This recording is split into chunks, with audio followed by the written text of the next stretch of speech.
Glória a Deus, glória a Deus. A paz do Senhor Jesus Cristo, meus irmãos. Como nós não estamos nos reunindo, como igreja no templo, então, hoje, domingo, às 9 horas da manhã, estaríamos nos reunindo na Igreja Batista Shekinah para estarmos realizando a nossa escola bíblica, Como nós não vamos poder estarmos juntos, então eu estarei ministrando a lição da escola bíblica e compartilhando com os irmãos, da igreja. E você tem a liberdade, se quiser compartilhar essa lição, você pode compartilhar com quem você quiser. Amém? Essa ministração, ela pode e deve chegar ao máximo, ao número de pessoas possíveis, porque vai ser bênção para quem ouvir, em nome do Senhor Jesus. Pois bem, nós estamos trabalhando nesse trimestre com a revista da Central Gospel, e a revista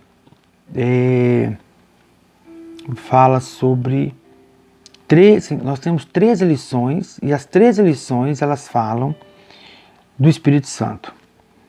O tema da revista é o Espírito Santo, Divino Companheiro, Consolador e Mestre. Amém? Nós já fizemos essa revista aqui, ó. Nós já fizemos a lição de número 1, tá? A lição de número 1, nós falamos sobre Ele é o Santo Espírito. Falamos a lição número 2, que são os atributos do Espírito Santo. E agora nós vamos ministrar a lição número 3. E o tema é as representações do Espírito Santo. Amém? Então a lição número 3, as representações do Espírito Santo. Irmãos, nós temos aqui como texto áureo, O texto áureo como texto bíblico, texto básico, o texto áureo vai vir logo após, tá?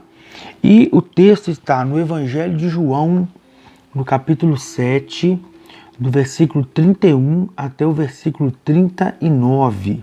Amém? Então você pode pegar a sua Bíblia, abri-la no Evangelho de João, capítulo 7, do versículo 31 ao versículo 39. Amém? E lá está escrito assim. Evangelho de João, capítulo 7, versículo 31 ao 39.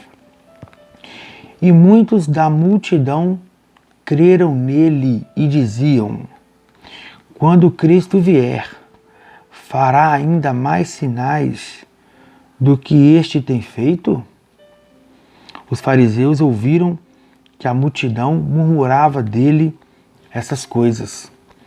E os fariseus e os principais dos sacerdotes mandaram servidores para o prenderem. Disse-lhes, pois, Jesus: ainda um pouco de tempo estou convosco, e depois vou para aquele que me enviou. Para onde ele iria? Ele iria voltar para o lugar de onde ele veio. Estaria voltando para o Pai, que foi quem o enviou. Deus Pai. Verso 34. Vós me buscareis e não me achareis, e onde eu estou, vós não podeis vir. Disseram, pois, os judeus uns aos outros: para onde irá este, que não o acharemos? Irá, porventura, para os dispersos entre os gregos e ensinará os gregos? Na verdade, eles não estavam entendendo nada, do que Jesus estava dizendo. Então, eles estavam imaginando que Jesus iria ficar no meio dos gregos e ensinar aos gregos aquelas doutrinas que ele já estava ensinando ali para os judeus. Verso 36. Que palavra é esta que disse: buscar-me-eis e não me achareis, e aonde estou, vós não podeis ir? E no último dia, o grande dia da festa, Jesus pôs-se em pé e clamou, dizendo: se alguém tem sede, que venha a mim e beba. Quem crê em mim, como diz as Escrituras, rios de água viva correrão do seu ventre. Eu amo essa passagem. Verso 38 fala assim: quem crê em mim, como diz a Escritura. É muito interessante quando Jesus fala isso. Porque muitas pessoas falam que creem em Jesus. Que já é de Jesus desde quando nasceu, que tem Jesus no coração. Mas sequer leram qualquer palavra que o próprio Jesus falou. Que estão no Evangelho. Principalmente nos Evangelhos. Também nas cartas de Paulo, né? Alguns falam assim: eu leio Bíblia. Quando você vai ver, lê Salmos, lê Provérbios. Muito bom, continue lendo. Mas não basta só isto. Precisa ler, conhecer as palavras que o próprio Jesus falou. Então, como crer em Jesus se você não sabe nem as palavras que ele disse? Né? Fica aí um ponto de interrogação para você que talvez ainda não entregou sua vida para Cristo. Pare e pense nisso. Então, quem crê em mim, como diz as Escrituras, versículo 38 de João, capítulo 7. Então, não é crer de qualquer jeito. Não é crer conforme meu pai, minha mãe, ou qualquer outra pessoa tenha me falado. Seja ele até uma autoridade espiritual, um líder religioso. Não. Tem que ser como diz as Escrituras sagradas. A Bíblia sagrada. Tem que ser como está escrito nesse livro aqui, ó. Na Bíblia sagrada. Amém? Não é como eu digo, como qualquer outro pastor fala, ou como o padre, ou seja, qual o líder religioso for. Tem que estar como diz a palavra de Deus. Amém? Verso 39. Ou ainda no verso 38. Quem crê em mim, como diz a Escritura, rios de água viva correrão do seu ventre. Verso 38. E isso disse ele do Espírito, que haviam de receber os que nele crescem, porque o Espírito ainda não fora dado, por ainda Jesus não ter sido glorificado. Então, verso 38 e 39. Verso 37 ainda fala assim: se alguém tem sede, venha a mim e beba. Eu estava falando que então ele tem uma água para dar, para as pessoas beberem. E aqui ele estava falando, no verso 39 fala, que ele estava falando isso a respeito do Espírito. Que Espírito? O Espírito Santo, que ele iria dar, conceder, que ele iria enviar. Mas ainda não tinha sido enviado, porque Jesus Cristo ainda não tinha sido glorificado. E no Evangelho de João, no capítulo 16, no versículo 7, versículo 8, algumas vezes nós vamos citá-lo nesse estudo que a gente vai estar iniciando aqui agora. Diz assim, eu vou ler na Bíblia, diz assim, Evangelho de João, capítulo 16, versículo 7 e versículo 8. Jesus falou assim: mas eu vos digo a verdade, convém-vos que eu vá, porque se eu não for, o Consolador não virá para vós outros. Se porém eu for, eu vô-lo enviarei. Quando ele vier, convencerá o mundo do pecado, da justiça e do juízo. Mas eu vou ler também o versículo 13, que ele é importante, para fechar nosso entendimento. Quando vier, porém, o Espírito da verdade, que é o Espírito Santo, ele vos guiará a toda a verdade. Porque não falará por si mesmo, mas dirá tudo o que tiver ouvido e vos anunciará as coisas que hão de vir. Então Jesus estava falando aqui do Espírito Santo. Aqui em João capítulo 7, 31 a 39, principalmente no verso 37 ao 39, ele já começa a falar mais claramente que aquele que tiver sede para ir até Jesus, que ele tem uma água para dar. E essa água ele estava falando do Espírito Santo, né, que ele iria ser enviado. E esse Espírito Santo, né, que está aqui metaforicamente falando como se fosse a água que ele ia dar, faria com que essa água é uma água viva que ia correr dentro do nosso ventre e nos faria dar um salto para a vida eterna. Amém? Meu querido, agora vem o texto áureo, né, da nossa revista. O texto áureo da nossa revista é o versículo 4 do Salmo 46. E fala assim: há um rio cujas correntes alegram a cidade de Deus, o santuário das moradas do Altíssimo. Então vou ler de novo. Há um rio cujas correntes alegram a cidade de Deus, o santuário das moradas do Altíssimo. Quando eu li esse texto, aqui me preparando para ministrar essa lição, eu logo lembrei do profeta Ezequiel no capítulo 47, no versículo 3 ao versículo 5, quando ele fala das águas, daquela água, daquele rio. E ele fala assim, que no primeiro momento a água dava até nos artelhos, depois até os joelhos, depois até os lombos, e depois eram águas tão profundas que só podia passar a nado. E ali representa, muitas das vezes, uma palavra profética, dizendo da profundidade que nós devemos ter com Deus. E essa profundidade de intimidade com Deus só conseguimos por meio do Espírito Santo de Deus. E nós devemos não ficar com águas apenas nos artelhos ou nos joelhos, mas mergulhar nas águas do Espírito Santo. Amém, amém, meu amado? Glória a Deus.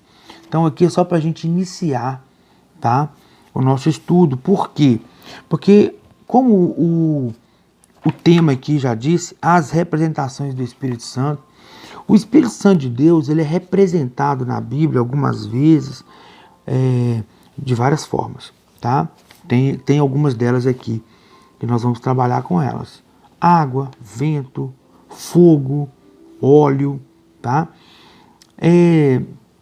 E a gente vai discorrer um pouquinho sobre elas. E no texto base e no texto áureo, tanto um quanto o outro falou de água, falou de rio, águas vivas, que Jesus estava falando da pessoa do Espírito Santo.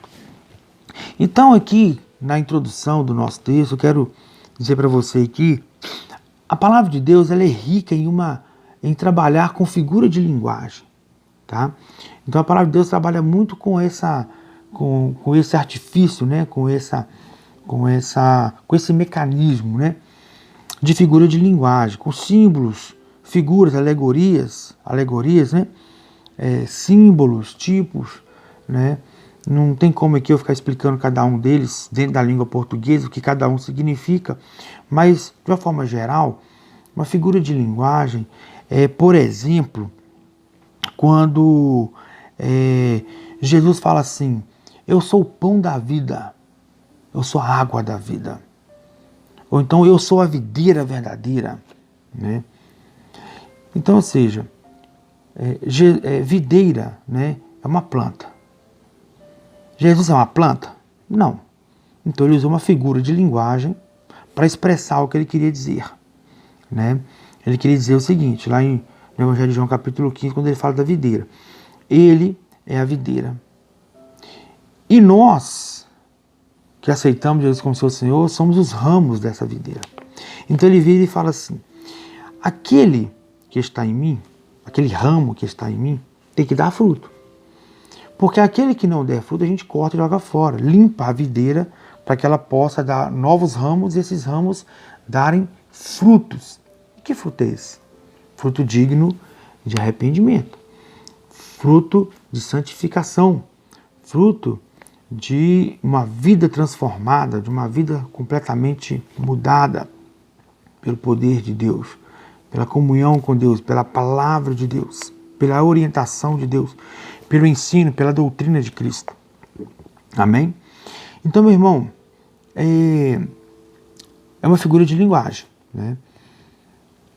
Quando Jesus fala que ele é pão e ele é água, pão da vida e água da vida, e nós temos que comer desse pão, beber dessa água, para que venhamos ter vida eterna, não está dizendo que eu tenho que comer literalmente Jesus, que ele não é um pão. É uma figura de linguagem. Quer dizer o seguinte, que eu tenho que me alimentar de Cristo. A Bíblia fala que Jesus é o verbo, e verbo é palavra. Então, nós temos que alimentar o nosso espírito dia após dia da água e que é a palavra, do pão que é a palavra, que é Cristo Jesus. Uma figura de linguagem, mas que nós entendemos perfeitamente. Para dizer bem a verdade, nós servimos um Deus que ele é imensurável. Imensurável. Não existe na nossa língua e na língua de ninguém uma palavra que possa expressar o tamanho e a grandeza desse Deus. Deus que criou os céus, criou a terra, criou o universo, criou o homem, deu ao homem a capacidade de se multiplicar, né? E ainda deu a ordem, né? Encher a terra, multiplicar, encher a terra. E tudo que Deus falou se cumpriu, e tudo que ele disse que vai se cumprir, também vai se cumprir. E tudo que ele disse para o tempo de hoje está se cumprindo. Ele é fiel, ele é Deus, e a sua palavra é verdadeira. Então, meu querido, não há uma palavra para medir ou para expressar. Mas Deus, para se comunicar conosco, muitas vezes ele usa uma palavra humana, para que nós possamos entender o que ele quer dizer. Senão, como que a gente ia entender o que Deus queria comunicar conosco? Então, ele precisou, por causa da nossa pequenez, por causa da nossa limitação humana, ele usou palavras que são espirituais, mas na forma humana, para se comunicar conosco. Amém? Então, muitas vezes ele usou esse meio, né? Que chamamos de figura de linguagem. Eu quero ler aqui o que está na revista, diz assim: Deus é tão imenso que o nosso vocábulo não é capaz de explicá-lo com precisão. É o que eu disse, Deus é imensurável. Então, para compreendermos melhor quem ele é, temos que recorrer a artifícios que possam nos ajudar a entender um pouco da grandeza de Deus. Amém? Então, é o que eu acabei de dizer. Por isso, constantemente observamos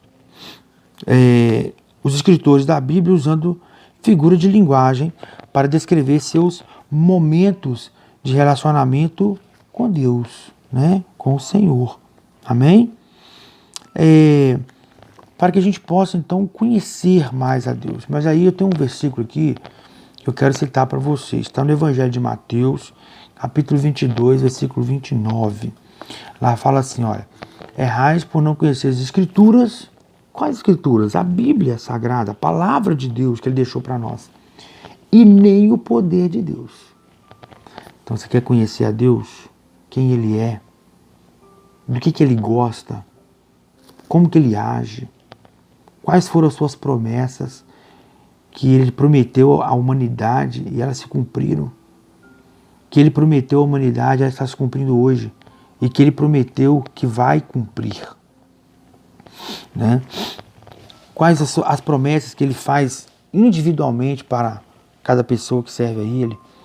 Existem vários exemplos na Bíblia. Né? Eu tenho promessas de Deus. Sabe? Tem coisas que Deus já falou comigo que eu particularmente nem comunico com ninguém. Existe uma coisa que ainda está para acontecer, algo muito grande na minha vida, na minha casa, na minha família.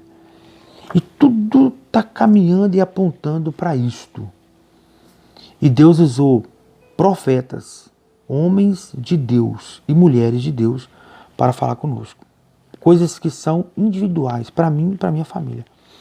E Deus disse, Deus usou profeta da Bahia, estava eu num congresso, eu era recém-casado, eu fiz 14 anos de casado esse mês, eu era recém-casado, primeiro ano de casado, um profeta lá da Bahia. Minha esposa tinha tido um sonho, eu estava num congresso evangélico, na cidade de Sete Lagoas, minha esposa teve um sonho profético, e na hora do culto, um profeta, um homem de Deus, foi orar para mim por ela. E Deus tomou a boca daquele homem em revelação e disse para ele, mostrou para ele o que Deus mostrou para minha esposa no sonho. E depois disso, nós estávamos lá no estado do Espírito Santo, na cidade de Anchieta. Deus usou um homem de Deus lá para falar conosco. A mesma coisa. E nenhum conhece o outro. Passado um tempo, Deus usa uma pessoa para falar conosco na nossa igreja local, Igreja Batista da Floresta, Ministério Glaico Terra Pinto, que hoje não está mais conosco. O Senhor o recolheu para a glória. Né? Nesse período eu estava na floresta aqui de João Levade. Nesse período. E Deus usou um homem de Deus para falar conosco lá. E depois disso, Deus vem confirmando através de sonhos proféticos, principalmente com a minha esposa, sobre esse assunto. Eu não compartilho. São coisas entre Deus e nós. Entre Deus e eu e minha casa. Então Deus tem promessas individuais para cada pessoa, assim como Ele tem para a coletividade, assim como Ele tem para toda a humanidade, né? E você precisa conhecer Deus. E Deus quer se fazer conhecido. Basta você querer. Se você quiser ter intimidade com Deus, você terá. Você saberá quem Ele é. Até onde Ele permitir que você o conheça, você o conhecerá. Amém? Então vamos lá. Nós vamos falar aqui de alguns símbolos do Espírito Santo, de algumas maneiras, né, figurativas que a Bíblia expressa sobre a pessoa do Espírito Santo. Amém, meu querido? Né, o tema aqui a gente já leu e falamos, as representações do Espírito Santo. Então, no tópico 1.1, né, o tópico primeiro fala os símbolos do Espírito Santo. Eu vou pular essa parte e já vou direto no que nos interessa mais. O tópico 1.1. O Espírito Santo é um rio que está em nosso meio. Uma figura de linguagem. O Espírito Santo é um rio que está no nosso meio. Então vamos ler o texto. O texto do Salmo 46 traz um dos mais importantes símbolos do Espírito Santo, que foi o nosso texto áureo, né? Salmo 43, versículo 4, onde eu até citei a passagem do livro do profeta Ezequiel, capítulo 47, versículo 3 e 5. E diz assim, né? Talvez o símbolo mais rico e de variadas aplicações sobre a pessoa do Espírito Santo. Essa passagem, por exemplo, nesta passagem, por exemplo, conseguimos entender que há um rio cujas águas alegram a cidade de Deus. É o que está falando no Salmo 46, versículo 4. Isto é, simbolicamente, ou figura de linguagem, podemos ver a ideia de um Deus que habita e se move em meio ao seu povo. Da mesma forma, o Espírito Santo habita e se move em nosso meio. Então, há um rio, né? O Salmo 46 diz, há um rio cujas correntes alegram a cidade de Deus, santuário das moradas do Altíssimo. Então, há um rio que corre e alegra, traz alegria para a cidade de Deus. Há um versículo na Bíblia que fala que o reino de Deus não é comida e nem bebida, mas é paz, justiça e alegria no Espírito Santo. Então, o Espírito Santo traz alegria ao nosso coração. Muitas pessoas buscam alegria, contentamento, né? Todo mundo busca, todo mundo quer ser feliz, quer ser alegre, quer sorrir, né? Mas a verdadeira alegria que quem dá é Jesus. Porque através de Cristo você recebe o Espírito Santo. Então a verdadeira alegria é só por meio de Jesus, só por meio do Espírito Santo. Eu falo de conhecimento de causa, porque eu já experimentei. Eu já busquei a alegria. Antes de conhecer Jesus, eu já busquei alegria nas realizações de conquista das coisas materiais. Nos dá alegria? Dá, mas é passageiro e momentâneo. As coisas materiais perecem. Eu já busquei alegria em relacionamentos amorosos, com mulheres, mas também é passageiro, passa. Busquei também alegria nas farras, nas noitadas, nas orgias, nas bebidas e muitas outras coisas, mas tudo passa. Mas existe uma alegria permanente. E essa quem dá é só Jesus. E eu experimentei. Eu posso dizer, é verdade isso. Com Jesus nós temos alegria. Mesmo diante de caos, de dificuldades, nós temos alegria em Jesus Cristo. Então, baseado nesse texto, que diz que dá a ideia de que Deus habita no meio do seu povo, ele se move no meio do seu povo. É muito interessante, sabe por quê? Porque a Bíblia diz que eu e você que já aceitou Jesus, em nós habita o Espírito Santo. Ele habita em nós. Ele não só habita, ele move em nós, através de nós, através de você. Ele habita em você, ele se move em você, através de você e no meio onde nós estamos, ele se move. Irmão, isso é profundo, isso é maravilhoso. Amém? João capítulo 16, versículo 7, 8 eu já li, e o 13 também, né? Ali ele fala que ele estará sempre conosco. Vamos ler de novo, né?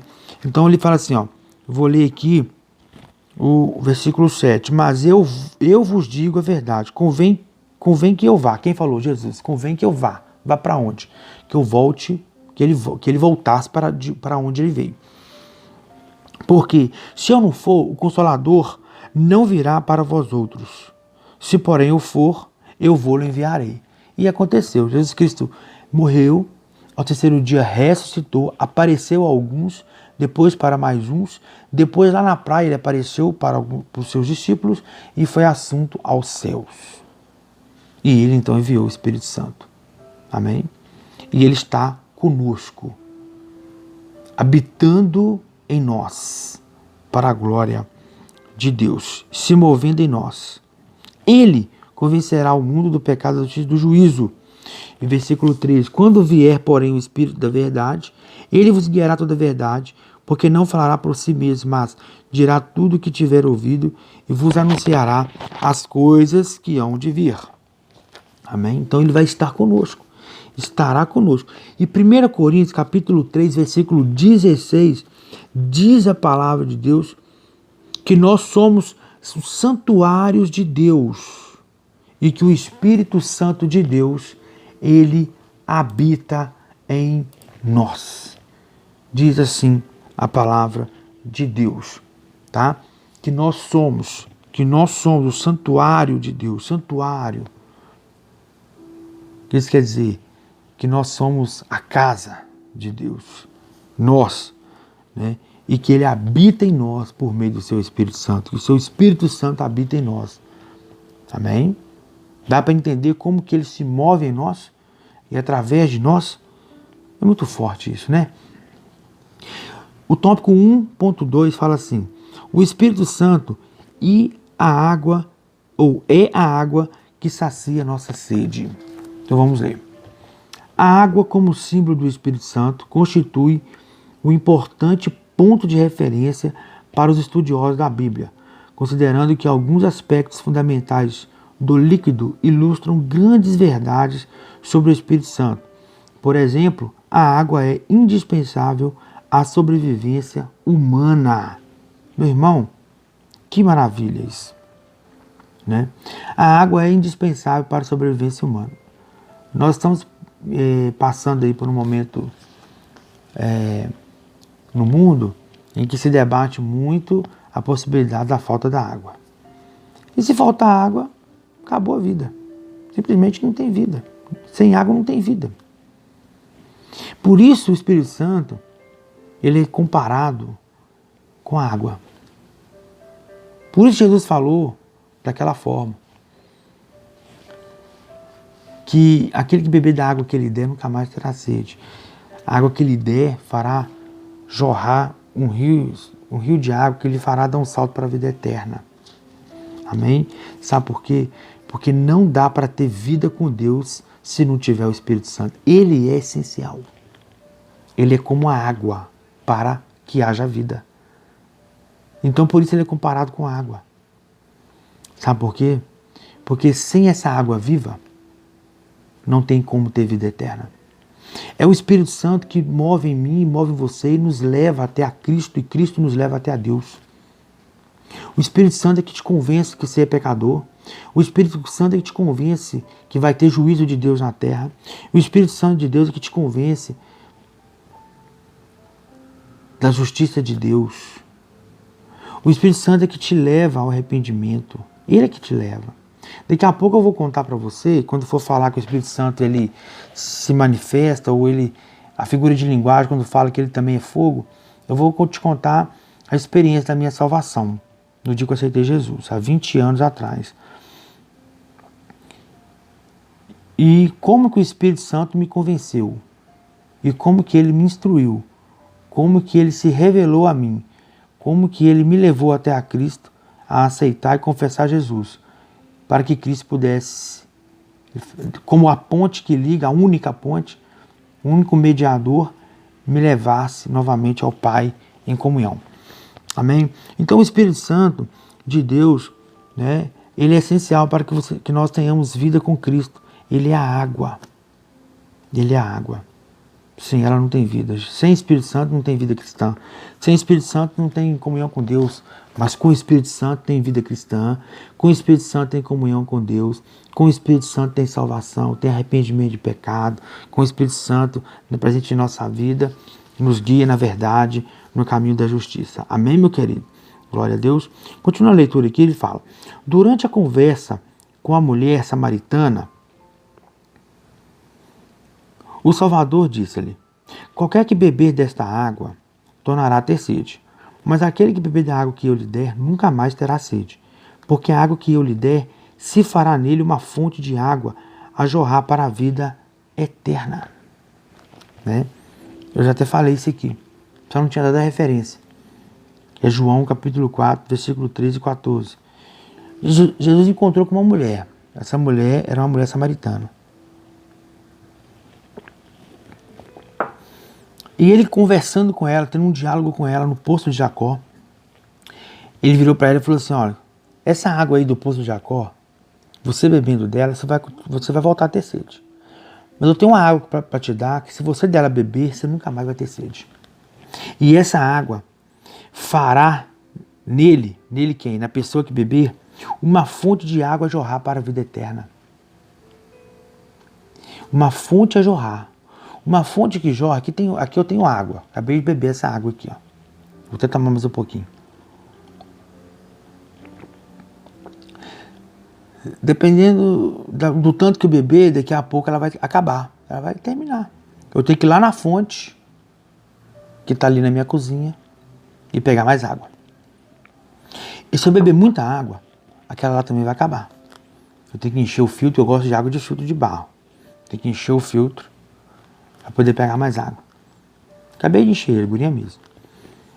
Mas Jesus, meu irmão, quando Ele te der água viva, quando você beber dessa água, ela vai fazer de você, vai fazer você virar fonte. Uma fonte que jorra água viva. Eu agora estou sendo uma fonte. Eu estou ministrando a água viva para o seu coração, que é a palavra de Deus, que é Jesus, que é o Espírito Santo. Eu estou sendo fonte, eu estou jorrando. A fonte, ela não para de jorrar. A água sai dela o tempo todo. Entendeu? Ela não para. O Espírito Santo, ele não para de agir em nossa vida. O Espírito Santo, ele não para de trabalhar em nós. Ele não para. Ele só vai parar se eu não der mais lugar para ele. Mas enquanto eu der lugar para ele, ele vai continuar agindo. Ele vai continuar trabalhando. Ele vai continuar nos levando a Deus todos os dias, todos os momentos. Essa água que jorra para a vida eterna é o Espírito Santo. Ele é o único realmente capaz de saciar a profunda sede que temos de Deus. Todo ser humano, ele tem uma necessidade de buscar algo sobrenatural, transcendental. Todo ser humano. Todo ser humano quer expressar alguma fé em alguma coisa. Algo que seja maior do que ele, algo que ele possa ajoelhar, dobrar o joelho, fazer uma prece, fazer uma petição e alcançar alguma coisa por meio da fé. Mas eu quero dizer o seguinte: só existe uma fonte verdadeira. Essa fonte se chama Jesus Cristo. É a fonte da água da vida. Por meio dele, você recebe o Espírito Santo. E o Espírito Santo é que te leva a ele. Parece estranho, né? Mas não é não. Porque no homem pecador, ainda sem ter o encontro com Jesus, o Espírito Santo é que convence aquela pessoa que ele precisa arrepender e pedir perdão para Cristo. E pedir perdão pelos pecados e pedir Jesus que lhe dê vida eterna. Feito isto, a pessoa ela não tem o Espírito nela, mas o Espírito está falando, está convencendo, e se ela der lugar, ele vai levá-la a Cristo. A partir do momento que essa pessoa é levada até a Cristo e ela recebe Jesus, ela é selada pelo Espírito Santo. O Espírito de Deus passa a habitar na pessoa. A obra é linda, a obra é maravilhosa. Todo homem tem sede de Deus. Só que alguns encontram o caminho. Vai na porta certa, que é Jesus. Alguns buscam outros caminhos e são enganados. Porque há quem diga que toda religião leva a Deus, que Deus é um só. Isso é mentira. Isso não é verdade. A palavra religião vem do latim religare, que significa religar o homem a Deus. Jesus Cristo é o único que pode religar o homem a Deus Pai. Só Jesus. Não tem outro caminho. Amém? E nós estamos aqui falando do Espírito Santo, né, como uma figura de linguagem sendo representada aqui pela água, né? Então o tópico 1.3 fala assim, olha, o Espírito Santo é a chuva que prepara a nossa vida. Amém? É a chuva que prepara a nossa vida. Quando a gente vai olhar para a história do povo de Israel, eles viviam geograficamente em uma área que não era uma área tropical igual a nossa aqui no Brasil. Igual, por exemplo, nesse exato momento, se eu virar minha câmera aqui para a janela do meu apartamento, ou se eu levá-la até aqui na janela, parece ali que está dando um chuvisquinho de chuva. Já choveu hoje de manhã, já vi reportagem que choveu de madrugada, eu acordei com a chuva, choveu hoje de manhã, a manhã inteira, quase a manhã toda. Choveu em Belo Horizonte, nossa capital aqui a 100 km daqui. Choveu em São Paulo, fez estragos lá. Então nós vivemos num país tropical. Chove constantemente. Né? O verão acabou agora, entrou, salvo engano, acho que é o outono, né? Que entrou. Já mudou a estação e tá chovendo. Choveu. Lá, geograficamente, Israel é um lugar que chovia muito pouco, e até hoje chove pouco, né? Chove pouco. Então os agricultores, os agricultores esperavam muito duas chuvas. Uma é a chuva temporã, aquela chuva que tem o seu tempo certo, né? E tem aquela chuva seródia, que é aquela chuva que precedia a colheita. Pouco antes da colheita ela caía. E aí as plantas acabavam de crescer para depois ir lá e fazer a colheita. Então, vou ler aqui um tópico que fala assim. No Antigo Testamento, podemos citar o profeta Joel como exemplo de quem usou essa simbologia para falar da conexão entre as chuvas e as promessas de Deus. Em seguida, o profeta cita o futuro derramamento do Espírito Santo que ocorreu no Pentecostes. E diz assim, olha, e vós, filhos de Sião, regozijai-vos e alegrai-vos no Senhor vosso Deus, porque Ele vos dará ensinador de justiça e fará descer a chuva temporã e a seródia. Então era aquela chuva que as pessoas muito precisavam, muito esperavam por ela. Aquela chuva verdadeiramente que era a chuva para trazer provisão, alimento. Aquela chuva trazia um refrigério, um alívio para os agricultores e para todo o povo. Porque quando ela vinha, eles sabiam que ia ter comida, que ia ter, a plantação ia dar seu fruto. No primeiro mês. E há de ser que depois derramarei o meu espírito sobre toda a carne. Então o profeta aqui, o profeta Joel, ele estava fazendo uma analogia a vinda do Espírito Santo com a chuva seródia, a chuva temporã,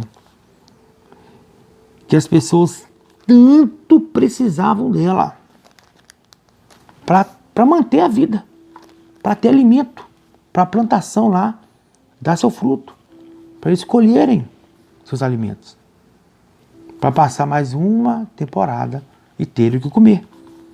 Então quando a chuva vinha, meu Deus, que maravilha, que maravilha. Para exemplificar bem isso, houve lá em 1 Reis, um profeta chamado Elias, que ele disse, por 3 anos e meio não vai chover. E Deus confirmou a palavra dele. Não choveu. E a escassez, a fome bateu naquele lugar. Deus alimentou Elias primeiramente, mandou ele para o riacho, salvo me engano, do Negueb, algum lugar assim. E mandou corvos alimentar Elias. Por que corvos? Porque corvos é semelhante ao urubu. Comia carne podre. Então se Deus mandasse as pombas, os gaviões, mandasse algum animal mais nobre para alimentar Elias, Acabe ia achar Elias lá. Ah, tem alguém ali. Ali tem carne, ali tem alguma coisa boa. Né? Tem água. Aí Deus mandou o corvo, porque se eles vissem o corvo indo lá, eles iam imaginar que lá tinha morte. Tinha animal morto, eles estavam se alimentando de alguma coisa morta, carne podre. Então Deus mandou os corvos alimentar Elias, para que ninguém descobrisse que era Elias. Deus é poderoso, Deus faz milagres, né? Então os corvos levavam alimento, carne, boa, fresca, para Elias. Elias fazia o churrasquinho lá, comia sua carninha, tinha água para beber. Mas a água também começou a secar, então Deus mandou Elias para um outro lugar. Deus mandou Elias para casa de uma viúva. Né? Chegou lá, essa viúva só tinha um bocadinho de farinha e um pouquinho de azeite na botija. E então, meu irmão, Deus fez outro milagre lá. Né? Você já sabe da história. Encheu as panelas da viúva de azeite. Foi maravilhoso. Mas eu estou falando aqui de chuva, falta de chuva. Passado um tempo, Elias orou e Deus mandou a chuva. Quando a chuva chegou, imagina como que foi a festa daquele povo. Era sinal que a escassez ia acabar. O povo ia voltar a ter alimento. Isso é sinônimo de refrigério, de alívio, de conforto, de consolo, de esperança. Estão me entendendo? Onde eu quero chegar? Quando foi falado, né, que o Espírito Santo viria E ele encheria, Deus ia derramar o Espírito Santo e ele ia encher toda a carne do seu Espírito. Está falando que encheu os homens, eles iam ser cheios do Espírito Santo. O Espírito Santo, ele traz consolo, ele traz conforto, ele traz esperança, ele ensina, ele instrui no caminho da verdade. O Espírito Santo é tudo em nossa vida, meu irmão.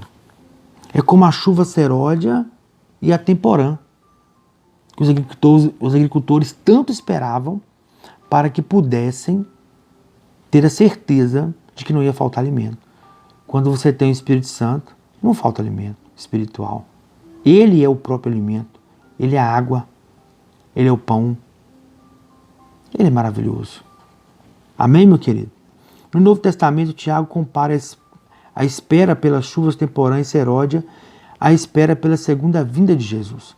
Ele proclama que os cristãos devem aguardar pacientemente a vinda do Senhor, assim como o agricultor aguarda com paciência que seus campos recebam as chuvas. Isso é escrito no livro de Tiago, na carta de Tiago, de Paulo para Tiago, no capítulo 5, do versículo 1 ao versículo 11.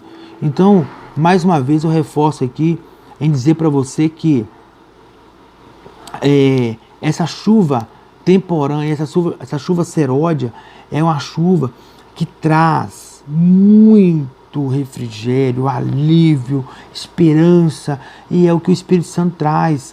Ele traz refrigério, traz alívio, traz esperança, traz conforto, traz consolo para o meu coração, para o seu coração.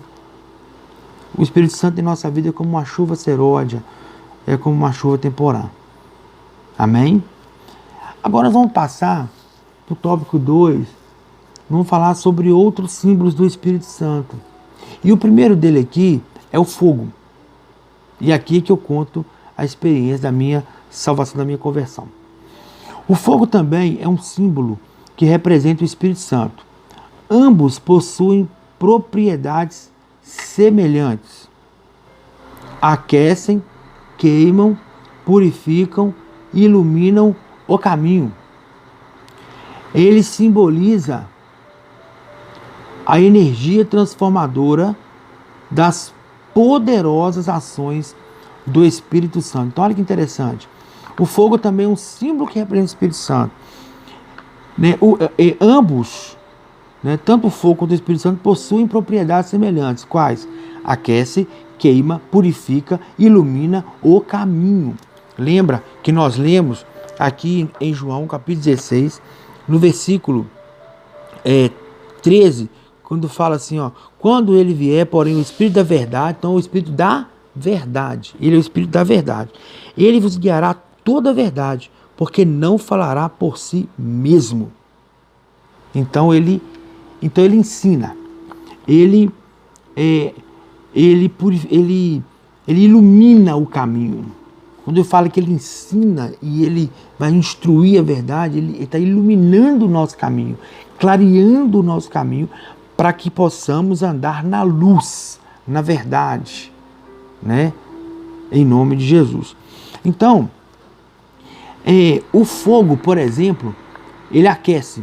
O Espírito Santo, ele também aquece os nossos corações, aquece a nossa vida,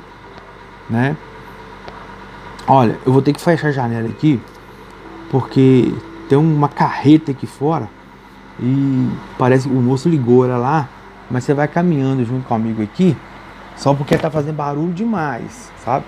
Então vamos ter que fechar ela aqui, a janela aqui, porque senão ela pode não atrapalhar, mas pode atrapalhar também. Amém? Olha lá embaixo lá. Não sei se vai dar pra você ver daí. Acho que não vai dar pra ver, não. O vídeo não vai deixar ver, não. Mas, como eu estava falando, o Espírito Santo, ele aquece sim os nossos corações, ele queima dentro do nosso coração. Às vezes eu converso com pessoas, e isso também acontece comigo, Às vezes a gente sente algo queimando dentro do coração da gente, algo assim que queima pela presença de Deus, Algo assim maravilhoso, que vem verdadeiramente do Espírito Santo de Deus para a nossa vida e para o nosso coração. Então, como eu estava lendo aqui, Eu vou contar uma experiência que aconteceu comigo, que foi a experiência da minha salvação, tá? No dia que eu aceitei Jesus, como que aconteceu na minha vida. Então tá dizendo aqui que ele queima, que ele aquece, né? Olha, eu tinha 19 anos e eu fui convidado para ir a um culto numa igreja aqui na cidade de João Levade, onde eu moro. E na igreja Batista El Shaddai. E tinha muitos jovens naquela igreja, e os jovens ali eram jovens muito espirituais, pessoas que realmente buscavam a Deus mesmo, sabe? Infelizmente, com tristeza que eu vou dizer aqui, mas hoje em dia a gente tem visto isso muito pouco. Os jovens de hoje estão querendo mais entretenimento e pouca espiritualidade. Mas ainda tem aqueles que querem sim, sabe? Mas infelizmente não com tanta intensidade quando eu me converti. Mas enfim, quando eu coloquei o pé dentro da igreja, o louvor começou, eu comecei a chorar, chorei. Não sabia por que eu estava chorando. Era o trabalho do Espírito Santo me convencendo. Eu não sabia, eu fui aprender depois, quando eu fui aprender a palavra de Deus. E eu fui muito tocado pelo Espírito Santo. Isso foi num culto de jovem um sábado. Tinha muito jovem na igreja, jovens muito espirituais, pessoal de monte, de orar de madrugada. Tudo que você ia conversar com os jovens era sempre palavra de Deus. Mas é maravilha. Você tem que ver que maravilha, irmão. E aí eu voltei no culto no domingo. Quando foi no outro final de semana, eu quis a igreja, ninguém nem me chamou. Eu quis a igreja e fui. Fui lá de novo no sábado. E eu quis voltar no domingo. Aí todos os cultos que eu fui, eu chorava muito. Era muito tocado. No culto no domingo à noite, eu estava chorando muito, de lágrimas correr mesmo. E o pastor fez o apelo e perguntou quem queria aceitar Jesus. Eu não entendia nada, não sabia nem por que tinha que fazer isso, se tinha que fazer, não estava entendendo nada. Só sei que eu entendi uma coisa, que estava querendo saber quem queria entregar a vida dele para Jesus. Eu falei assim, eu quero. Só que eu não sabia se eu tinha que ir lá na frente, se eu não tinha que ir, como é que funcionava essa coisa. Aí eu fui, fiz uma oração. Eu falei assim, desse jeito, falei assim, ô Deus, eu fechei o olho assim, falei assim, ô Deus, e chorando, né? Se o Senhor quer que eu vou lá na frente, me dá um sinal. Não é que eu falei isso, irmão. Eu não sei se você sabe o que é pergaminho. Lá na antiguidade usava-se pergaminho para escrever, como se fosse carta. E ele vinha todo enroladinho. Então a pessoa escrevia, todo enroladinho, e levava e entregava para aquela pessoa. E quando a pessoa chegava, ele desenrolava aquilo assim, para ler. Eu cito isso porque é o que mais exemplifica o que aconteceu comigo. Isso começou a queimar dentro do meu ventre, aqui embaixo assim, na barriga. Como se fosse um pergaminho. E ele foi desenrolando e queimando dentro de mim. Mas queimando. Desenrolando que chegou aqui em cima. Mas um fogo, irmão. Mas um fogo assim. Que queimava muito, mas não ardia. Era uma coisa boa.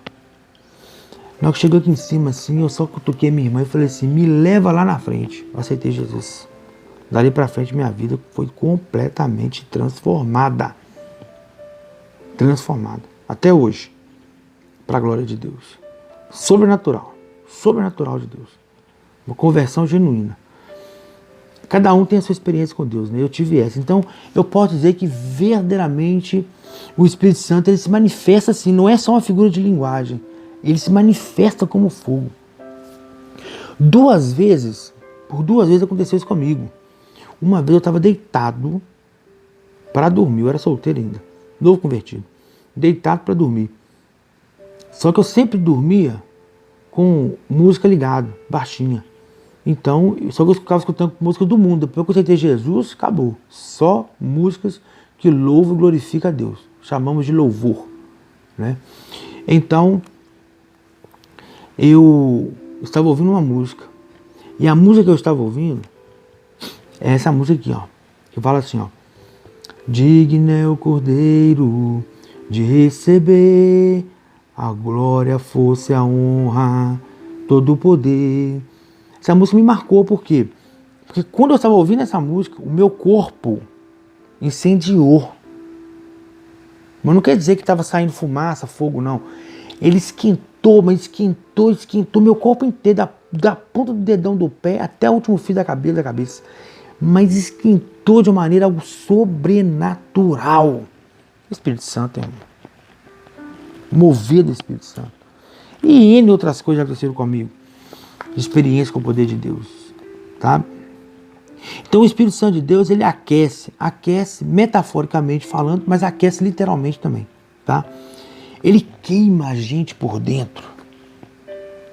Tá? E ele purifica e ilumina o caminho. Por que purifica? O fogo é usado para purificar o ouro. Quando a pessoa... Eu já vi isso uma vez eu fui num garimpo, eu era criança. E eu lembro de um garimpeiro que pegou um ouro e estava todo assim, entranhado na pedra e tal. E veio com um maçarico assim, e foi esquentando.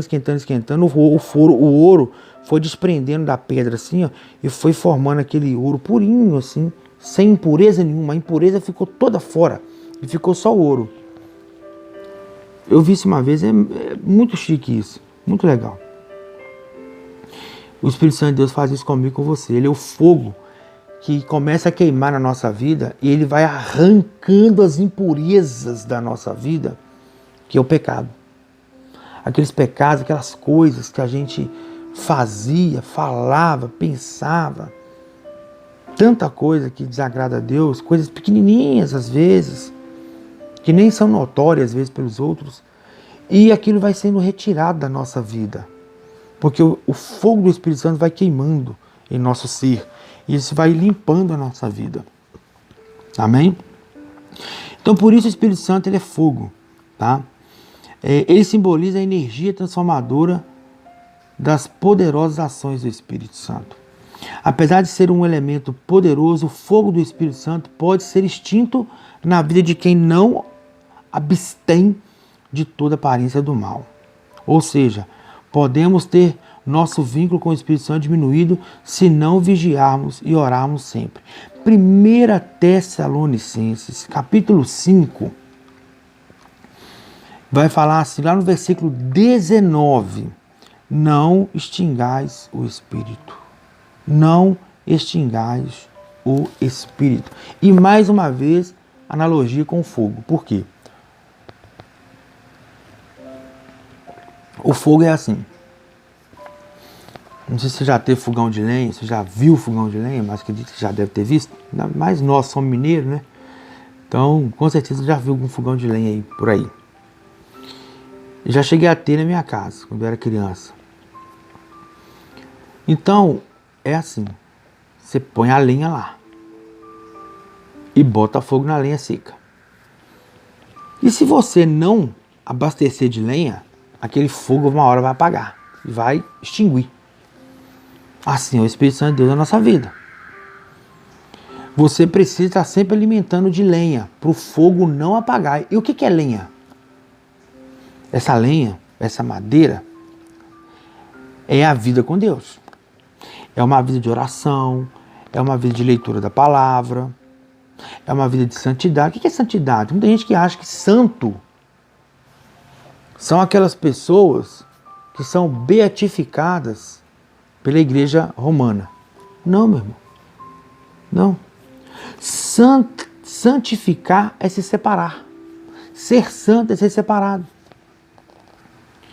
Então, uma pessoa que quando se santifica para Deus é aquela pessoa que se separa para Deus. Aquela pessoa que evita se contaminar com as coisas deste mundo. Por isso que quando a pessoa aceita Jesus, ela tem a vida transformada, porque ela passa a se santificar. Ela passa a buscar uma vida nova, passa a andar em novidade de vida, se torna um novo homem e nova mulher. Ela deixa de fazer aquelas coisas que não agradam a Deus. O Espírito Santo vai convencendo aquela pessoa. Não precisa de ninguém ficar falando muitas coisas. O próprio Espírito Santo vai falar. Foi assim comigo. O pastor nunca me proibiu de fazer nada. Nenhum pastor proibiu de fazer nada. E eu hoje, como pastor, também não proíbo ninguém de fazer nada. Exceto os regimentos internos da instituição dentro da administração eclesiástica, dentro da igreja, né?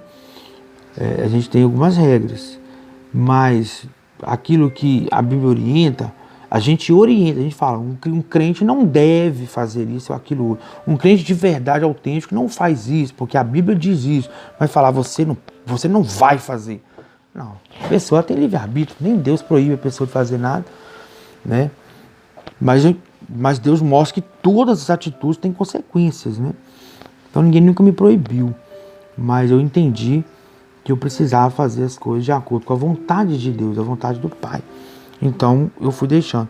Então, se você não alimentar, você pode extinguir o Espírito Santo e você não deve deixar isso permitir.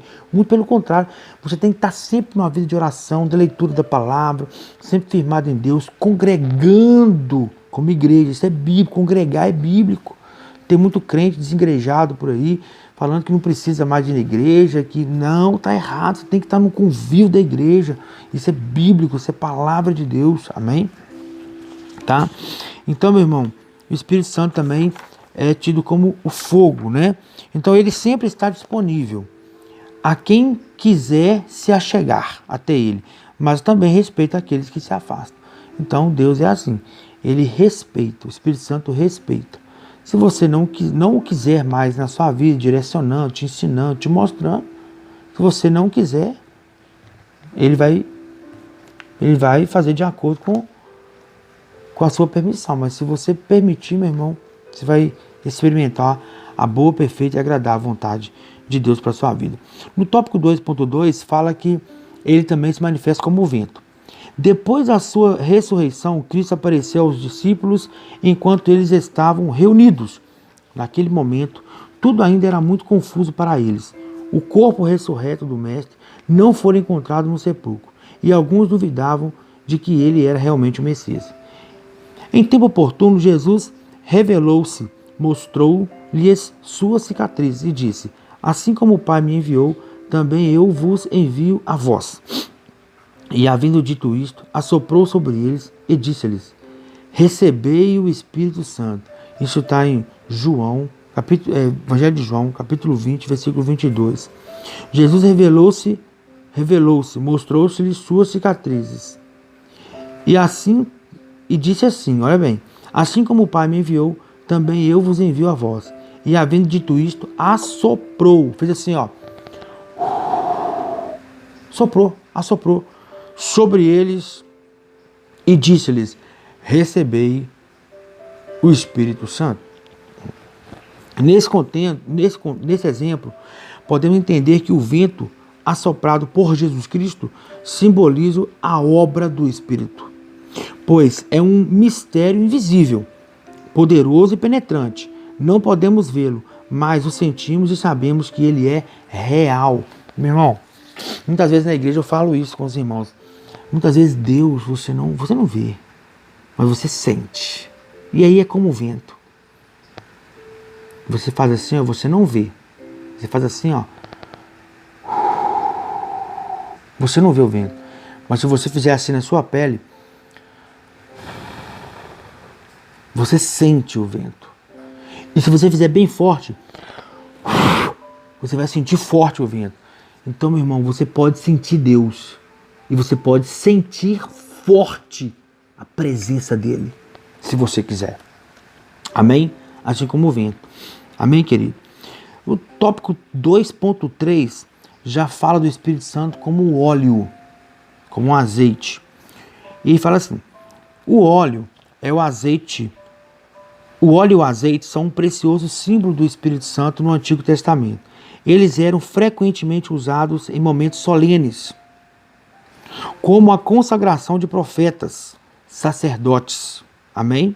E aí, eu quero ler com você 1 Samuel, capítulo 16, versículo, deixa eu ver aqui, versículo 13. Amém?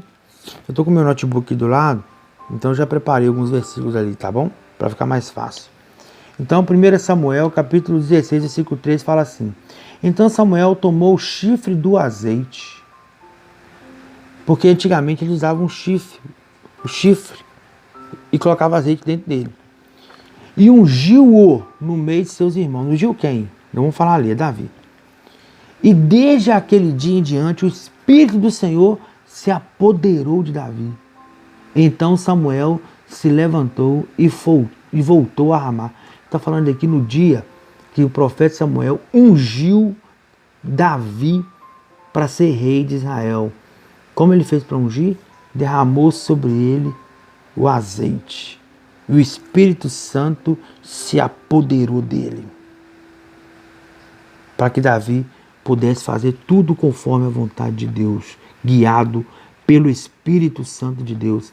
Então, o óleo ali representa o Espírito Santo. E assim até no dia de hoje.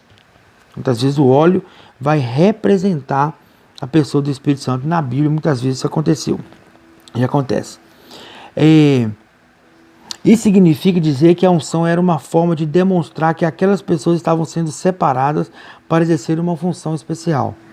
Nos tempos bíblicos, o azeite também era uma mercadoria usada para fins comerciais e econômicos. Funcionava como combustível para lâmpadas. Lembra de Mateus capítulo 25, que fala das 10 virgens, né? E das suas lâmpadas? Que 5 tinha azeite suficiente na lâmpada até que o noivo, que é Jesus, chegasse para buscar a igreja. As outras 5 tinham azeite, mas não tinha o suficiente. Isso simboliza que precisamos ser cheios do Espírito Santo, ter o Espírito Santo de forma suficiente em nossa vida. Amém? E como tratamento medicamentoso também era assim usado naquele tempo. Contudo, ao contrário do extrato da azeitona, né, o azeite, o Espírito Santo não pode ser comprado nem comercializado. Ele está disponível gratuitamente a todos. Então o Espírito Santo de Deus, irmão, não pode ser comprado, comercializado, não tem jeito. Ele é de graça. Deus deu de graça. Basta você querer. Você ir vai na fonte e busca. E você vai receber em nome do Senhor Jesus Cristo. E o 2.4 é a última figura de linguagem aqui das formas pelas quais o Espírito Santo de Deus é simbolizado, né? Os símbolos do Espírito Santo, né? As representações do Espírito Santo, a forma que ele é representado na Bíblia. O selo, ele é representado como um selo. Amém? Então vamos lá. Em sua segunda carta à igreja de Corinto, então a segunda carta aos Coríntios, o apóstolo Paulo comunica-se com os cristãos que congregavam ali, afirmando que eles eram selados por Deus e que lhes deu o penhor do Espírito Santo. Então, aí eu quero ler com você. Onde está escrito isso? 2 Coríntios, capítulo 1, versículo 22. Está anotadinho aqui para nós lermos. Amém, meu irmão? Então, só que eu vou ler o versículo 21 também. Ora, é Deus quem faz com que nós e vós permaneçamos firmes em Cristo. Ele nos ungiu. Lembra da unção? Unção se faz com o Espírito Santo. Unção se faz com óleo. Tá? Ele nos ungiu com óleo. Que óleo? Um óleo do Espírito. Amém? Então, nos selou como sua propriedade e fez habitar o seu Espírito em nossos corações. Lembra da unção lá de Davi? Derramou sobre ele o azeite. E o Espírito Santo de Deus se apoderou sobre ele. Toda pessoa que aceita Jesus recebe a unção. E ele é selado com o Espírito Santo. O Espírito Santo passa a habitar nessa pessoa. Amém? Ele passa a habitar. Então Deus passa a habitar nessa pessoa por meio do Espírito Santo, que é derramado em nossos corações, como garantia de tudo o que está por vir. Né? Então, ou seja, ele falou de uma coisa ali muito interessante também. Falou de penhor. Tá? Ele nos ungiu e nos selou como sua propriedade e fez habitar o seu Espírito em nossos corações como garantia de tudo o que está por vir. Amém, meu irmão? Glória a Deus. Olha que maravilha. Em Efésios 1, capítulo 13, eu estou olhando ali, Efésios capítulo 1, versículo 3 fala assim, olha, em quem também confiaste depois que ouvis a palavra da verdade, o evangelho da vossa salvação, e tendes nele também crido, foste selados com o Espírito Santo da promessa. Promessa. Que maravilha. Que bênção, irmão.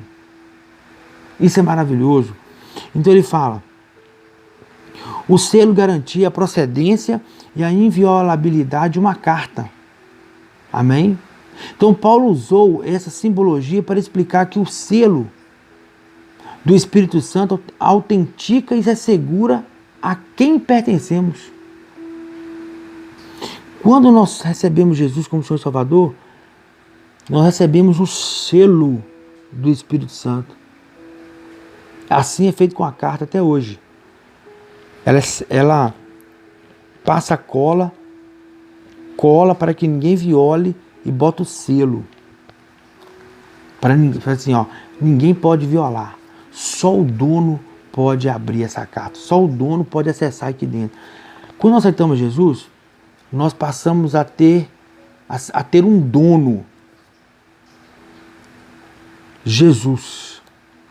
Passamos a pertencer a Cristo. Passamos a ser dele. Porque ele nos comprou com um sangue precioso derramado na cruz. A Bíblia fala que não foi com coisas corruptíveis como ouro ou prata nós somos comprados a nossa maneira de viver, mas sim pelo precioso sangue de Jesus derramado lá na cruz do Calvário. Nós somos comprados na nossa maneira de viver. Amém? O Espírito Santo sela o crente de Jesus Cristo, dando-lhe garantia, proteção e direito de propriedade. Ele personaliza o possuidor e a expressão da autoridade de Deus sobre os seus.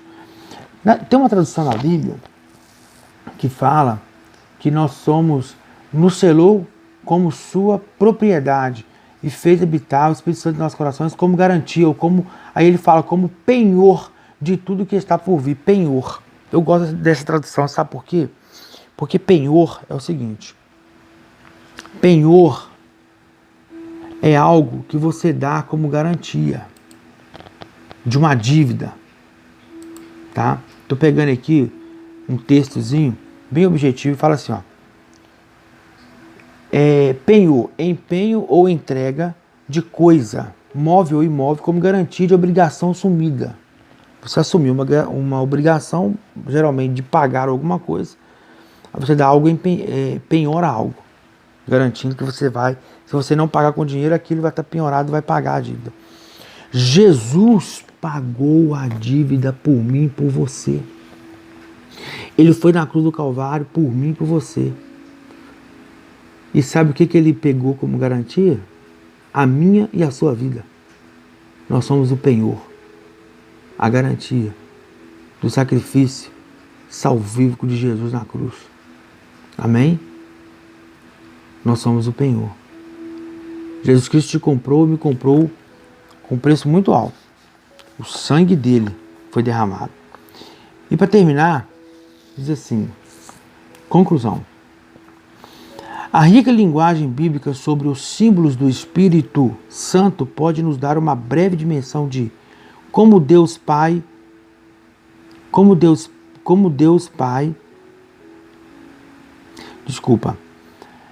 A rica linguagem bíblica sobre os símbolos do Espírito Santo pode nos dar uma breve dimensão de como Deus paira sobre a sua criação, identificando-se com ela e atuando a fim de que todos sejam alcançados pela mensagem das boas novas da salvação de Cristo, seja como uma brisa suave de um vento ou como um poderoso fogo consumidor. O Espírito Santo está disponível para se relacionar conosco. Nem sempre sabemos como ele se revelará em nosso relacionamento, mas podemos ter a certeza de que ficaremos bem e seremos tratados com muito amor. Amém? Meu irmão, a cada pessoa o Espírito Santo se revelará e ele se manifestará de uma forma. Amém? A mim ele já se manifestou de várias maneiras, de várias formas. Pode parecer estranho para quem não tem experiência com Deus, o que eu vou dizer aqui agora. Mas para quem tem experiência com Deus, vai entender perfeitamente o que eu vou dizer. Eu já ouvi a voz audível de Deus. Deus já falou comigo com voz audível. Eu ouvi a voz, como se uma pessoa estivesse falando comigo. Isso aconteceu comigo umas 3 vezes. Já tive a experiência do meu corpo, como se estivesse pegando fogo, esquentar. 2 vezes. Algo sobrenatural. De eu estender a mão e começar a orar e parecer que está saindo fogo da minha mão. Isso já inúmeras vezes. Batismo com o Espírito Santo, visão, ver algo no mundo espiritual, orar em línguas, orar por uma pessoa e Jesus curá-la pelo poder da oração e o poder que há no nome de Jesus, pelo dom da cura que é dado pelo Espírito Santo, né? Também já aconteceu. De profecia ou revelação, de estar orando para uma pessoa e Deus dizer algo ali e realmente vir de Deus mesmo, sendo revelado pelo Espírito Santo. Então são experiências que eu já tive com Deus, e dentre outras também, eu já compartilhei muitas vezes com algumas pessoas, por exemplo, de estar em monte orando, buscando a Deus, e o monte se incendiar, as folhas ficar em brasa, como se estivesse pegando fogo, mas elas não se consumir igual a sarça ardente, já aconteceu comigo no monte.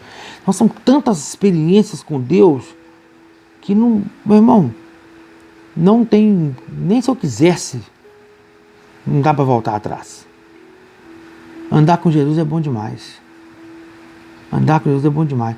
E as palavras do Senhor são verdadeiras.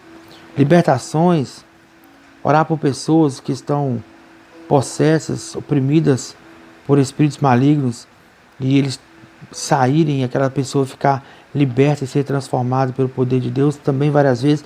Então são muitas experiências, tudo que está escrito na Bíblia, e você vê acontecendo, você vê que realmente Deus está fazendo algo maravilhoso e está usando a sua vida, e você vê que você é uma pessoa falha, uma pessoa pecadora, mas lavada no sangue de Cristo, uma pessoa mas que quer andar com Deus, que quer acertar com Deus, e Deus olha para o nosso coração e Ele faz essas maravilhas. Então isso é bom demais, meu irmão.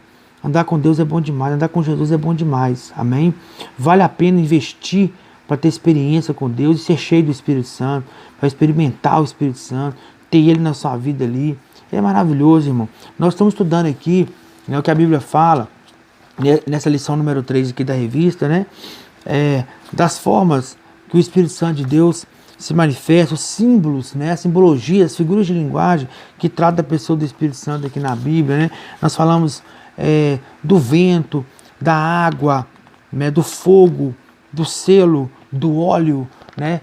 Tudo tratando da pessoa do Espírito Santo, as maneiras que ele se manifesta. Meu irmão, olha, ter a presença do Espírito Santo é algo maravilhoso. Não tem preço. Não tem preço. Não tem prata, ouro, nada neste mundo que paga a presença do Espírito Santo. Não tem. É algo surreal, sobrenatural, maravilhoso demais. Amém? Agora eu vou orar. Vou agradecer a Deus por este momento de reflexão da palavra. Vou orar pela sua vida também, em nome do Senhor Jesus. Feche seus olhos e ora comigo. Pai, em nome de Jesus, eu oro junto com esse irmão, essa irmã, essa pessoa que está acompanhando agora essa palavra. Eu o abençoo em o nome de Jesus. Obrigado, Deus, por este momento maravilhoso, rico, por este momento tremendo. Eu abençoo essa vida, essa alma, essa pessoa, meu Deus, e que essa palavra liberte, transforme, abençoe essa vida que está recebendo ela agora. E que essa palavra faça morada no coração deste irmão e desta irmã, em o nome do Senhor Jesus. Venhamos todos ter um dia muito abençoado na tua presença. Em nome do Senhor Jesus Cristo. Amém e amém. Que Deus te abençoe, meu irmão, em nome do Senhor Jesus. Amém. Um grande abraço aqui do Pastor Children e de toda a Igreja Batista Shekinah de João Monlevade. Um abraço para você. Fica com Deus.